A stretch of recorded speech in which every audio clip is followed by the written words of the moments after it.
आता बातमी आहे एका लग्नाची। नागपुरात कोरोना काळात मुख्यमंत्री देवेंद्र फडणवीसांनी दत्तक घेतलेल्या तरुणीचा आज विवाह संपन्न होतोय।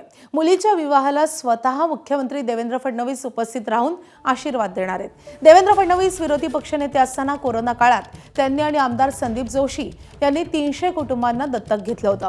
यामध्ये प्रीती आकडेचाही समावेश होता। प्रीती यांच्या पहिल्या पतीचा कोरोना काळात मृत्यू झाला।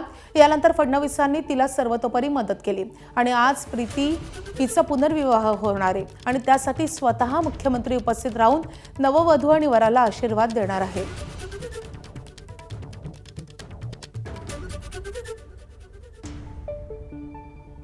आपल्यासोबत दृश्यांमध्ये ज्या नवरी मुलगी आपल्याला पाहायला दिसत आहे त्यांचं नाव प्रीती आहे आणि आज प्रीतीताईंचा पुनर्विवाह होत आहे, कारण कोविडमध्ये त्यांचे पती जे आहेत त्यांचं निधन झालं होतं आणि त्याच्यानंतर सोबत फाउंडेशन, संदीप जोशी आणि सोबतच राज्याचे मुख्यमंत्री देवेंद्र फडणवीस यांनी कोविडमध्ये जे कुटुंब संकटात सापडले होते अशा अनेक कुटुंबांना दत्तक घेतलं होतं आणि त्यामध्येच आज त्या मालिकेमध्ये प्रीतीताईंचा पुनर्विवाह होत आहे।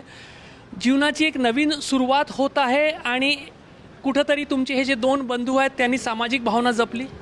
हो, काय भावना आहे आज तुमच्या मनात? आज म्हणजे काही शब्दात नाही सांगू शकत।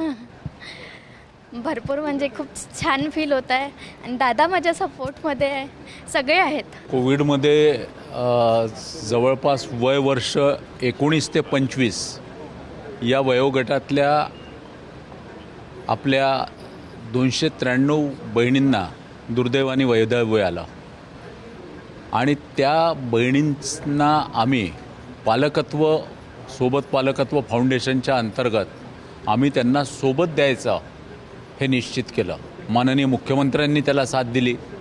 त्यातले 100 परिवार माननीय मुख्यमंत्र्यांनी त्याचं पालकत्व घेतलं आणि मला असं वाटतं की आज प्रीतीच्या विवाहापासून त्याचा एक उत्कृष्ट असा शुभारंभ होतो आहे। बिलकुल नवीन सुरुवात करताच येऊ शकते।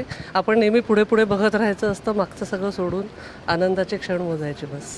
आज प्रीतीताईचा अशा पद्धतीने पुनर्विवाह होत आहे आणि मुख्यमंत्री स्वतः या विवाहाचे साक्षीदार आहेत। कॅमेरामॅन अतुल हिरडेसह रजत वशिष्ठ, ABP माझा, नागपूर।